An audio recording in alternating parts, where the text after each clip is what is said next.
YouTube channel जिगरा academy. आप सब उम्मीद करता हूँ ठीक से होंगे, बेहतर होंगे जहाँ भी होंगे। इससे पहले मैंने कल एक वीडियो डाला था, उसमें बताया कि कैसे हम लिखते हैं, रिएक्शन को लिखते कैसे हैं। उसके बाद आपको बैलेंस करना भी सिखाया, बताया कि कैसे हम इसको बैलेंस करेंगे। आज हम आपको बताएंगे टाइप ऑफ रिएक्शन, यानी टाइप ऑफ केमिकल रिएक्शन जो है, कितने प्रकार के केमिकल रिएक्शन होते हैं। तो आइए देखते हैं। पहला हमने लिखा कॉम्बिनेशन रिएक्शन, लिखा combination reaction. In this type of reaction two element compound to form a single product. इस तरह के रिएक्शन में दो एलिमेंट मिलकर एक सिंगल प्रोडक्ट को बनाते हैं। जैसे कि मान लिया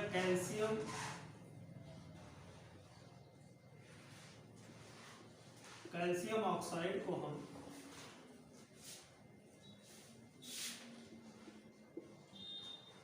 पानी के साथ मिलाते हैं। एक एलिमेंट ये हो गया और एक एलिमेंट ये हो गया।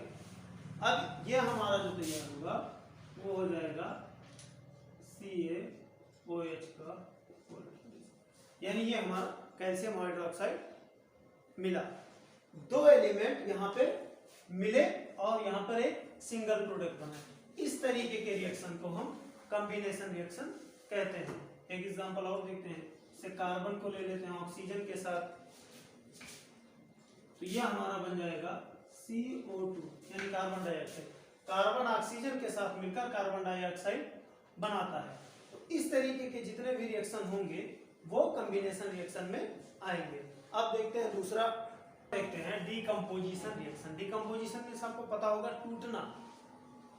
इन this type of reaction a single reactant break down into to give product. यानी एक सिंगल रिएक्टेंट होगा, रिएक्टेंट हमेशा LHS में होता है, तो वो सिंगल रिएक्टेंट होगा और वो ब्रेक डाउन जो टूट कर अलग अलग प्रोडक्ट देता है। एक ही रिएक्टेंट जो है टूट कर प्रोडक्ट देता है। जैसे कि एग्जांपल ले लेते हैं, यहाँ पे ले लिया कैल्शियम कार्बोनेट। कैल्शियम कार्बोनेट को अगर हम हीट करेंगे, अगर हम उसे गर्म करते हैं, तो हमारा मिलेगा ये calcium oxide plus carbon dioxide. इसको हम क्विकलाइन भी कह सकते हैं। अब यहाँ पे देखिए, in this type of reaction a single reactant break down to give product. एक सिंगल रिएक्टेंट, ये क्या है हमारा रिएक्टेंट, एक सिंगल रिएक्टेंट टूट कर प्रोडक्ट देता है। तो जब इस कैल्शियम कार्बोनेट को हमने गर्म किया तो हमारा ये मिला calcium oxide plus carbon dioxide. इसी तरीके से अगर हम एक एग्जांपल और ले लेते हैं,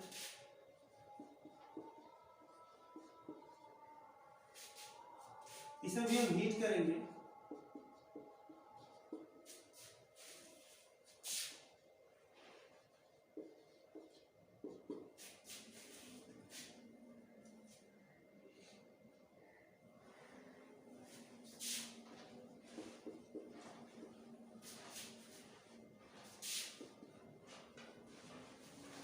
अगर हम इसको यहाँ पे देखिए, लेड है, लेड नाइट्रेट।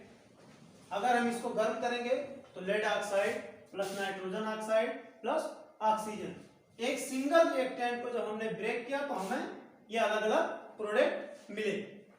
तो इस तरीके के रिएक्शन में हमेशा सिंगल रिएक्टेंट होगा और वो ब्रेक डाउन होकर यानी टूट कर अलग अलग प्रोडक्ट देगा। अब तीसरा हम देखते हैं displacement reaction. Displacement reaction, in this type of reaction more reactive metal displace less reactive metal. Reactivity series आपने क्लास 8 में पढ़ा होगा कि ऊपर से नीचे तक एक लाइन बनाती है, सोडियम पोटेशियम, पोटेशियम सोडियम, इस तरीके से एक सीरीज बनती है। तो जो ज्यादा रिएक्टिव मेटल होंगे वो कम रिएक्टिव मेटल को, यानी मोर रिएक्टिव मेटल जो ज्यादा रिएक्टिव होंगे वो लेस रिएक्टिव को उस सॉल्यूशन से, वो जिस भी फॉर्म में रहे उससे वहां उसको हटाकर उसकी जगह खुद ले लेते हैं। यानी इसमें मोर रिएक्टिव इतना जानना है कि जो मोर रिएक्टिव मेटल होंगे वो लेस रिएक्टिव मेटल को उसके सॉल्यूशन से निकाल देंगे। जैसे हम भी मान लेते हैं, एग्जांपल ले लेते हैं, जैसे Zn प्लस CuSO4। हमने लिया जिंक और सल्फेट, हमारा मिला ZnSO4 प्लस C। क्या मिला? अब चूंकि इस सल्फेट में कॉपर को जिंक ने हटा दिया, जिंक सल्फेट बना लिया और कॉपर को बाहर कर दिया, इसलिए क्योंकि जिंक जो है वो कॉपर से ज्यादा रिएक्टिव है, इसलिए इसने इस कॉपर को यहां से हटा दिया, कॉपर बाहर चला गया और वो उस खुद फॉर्म में हो गया। एक एग्जांपल और ले लेते हैं इसी का, जैसे कि हम ले लेते हैं लेड को, Pb प्लस CuCl2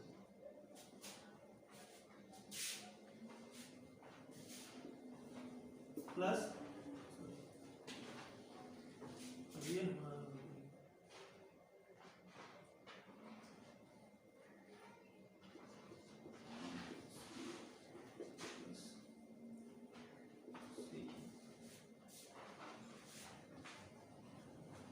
हमारा हो जाएगा Pb प्लस Cl2, यानी लेड क्लोराइड और कॉपर को बाहर कर देगा, क्योंकि लेड जो है कॉपर से ज्यादा रिएक्टिव है। चौथा हम देखते हैं double displacement reaction. Double displacement, अभी तक आपने देखा डिस्प्लेसमेंट रिएक्शन जिसमें मोर रिएक्टिव मेटल जो है लेस रिएक्टिव मेटल को उसके सॉल्यूशन से निकाल देते हैं, हटा देते हैं, उसकी जगह खुद ले लेते हैं। अब यहाँ पे हम देखेंगे डबल डिस्प्लेसमेंट रिएक्शन। इसमें क्या है, इन this type of reaction only ion exchange, केवल आयन की अदला बदली होती है। जैसे कि हम मान लेते हैं कि सोडियम हमने ले लिया, एक example, sodium sulphate plus barium chloride, हमारा बना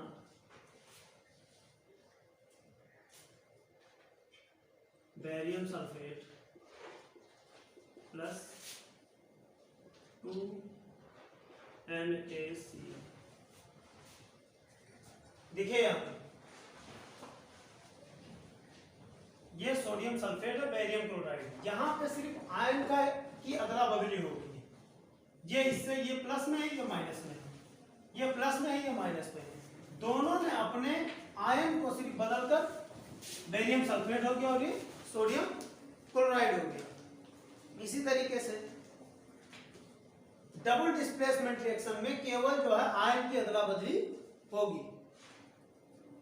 बस इतना ध्यान रखना है कि डबल डिस्प्लेसमेंट रिएक्शन में आयन की अदला बदली होगी, ओनली एक्सचेंज ऑफ आयन। अब हम देखते हैं ऑक्सीडेशन एंड रिडक्शन। ऑक्सीडेशन और रिडक्शन क्या है?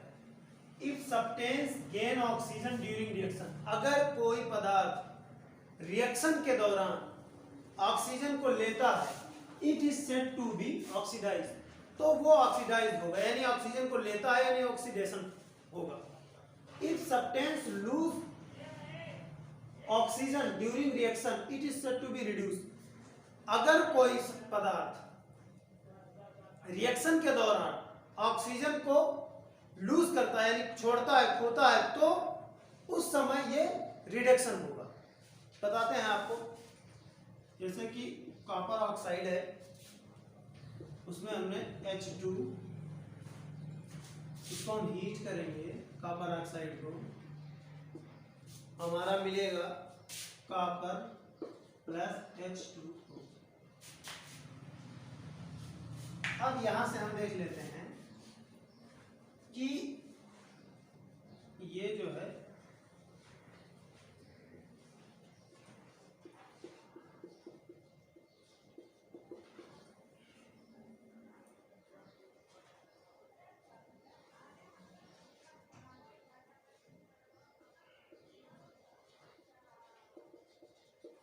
इस तरीके से, यहां देखते हैं कॉपर ऑक्साइड और हाइड्रोजन को गर्म करते हैं, यानी एक रिएक्शन हो रहा है।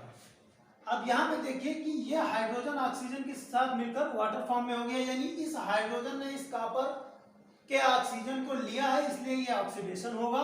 और इस कॉपर ने कॉपर ऑक्साइड में से ऑक्सीजन जो है निकल कर सिर्फ कॉपर बचा, तो इसने अपना ऑक्सीजन खोया, इसलिए ये रिडक्शन होगा। जिस जगह पर किसी रिएक्शन में अगर ऑक्सीजन कोई चीज ले रहा है तो वो ऑक्सीडेशन होगा, और जहां पे ऑक्सीजन छोड़ रहा है वो रिडक्शन होगा। ऐसे बहुत सारे जो है एग्जांपल्स हैं। जैसे कॉम्बिनेशन रिएक्शन में हमें याद रखना है कि कंबाइंड ओनली वन प्रोडक्ट, यानी कंबाइंड होकर एक प्रोडक्ट हमको मिलेगा। डिकम्पोजिशन रिएक्शन में ओनली वन रिएक्टेंट डिकम्पोज होगा, केवल एक रिएक्टेंट ब्रेक डाउन होगा यानी टूटेगा और टूटने के बाद वो प्रोडक्ट देगा हमें। डिस्प्लेसमेंट रिएक्शन में इतना ध्यान देना है कि डिस्प्लेसमेंट रिएक्शन में more reactive metal less reactive metal को उसके सॉल्यूशन से हटा देंगे। और डबल डिस्प्लेसमेंट रिएक्शन में यह ध्यान रखना है कि उसमें आयन का सिर्फ ओनली आयन का एक्सचेंज होता है, यानी आयन की अदला बदली होती है। और ऑक्सीडेशन और रिडक्शन में अगर किसी रिएक्शन के दौरान ऑक्सीजन कोई एलिमेंट है जो ऑक्सीजन को रिड्यूस कर रहा है यानी छोड़ रहा है तो वो रिडक्शन होगा, और जो उसी दौरान कोई दूसरा एलिमेंट उस ऑक्सीजन को ले रहा है तो वो ऑक्सीडेशन होगा।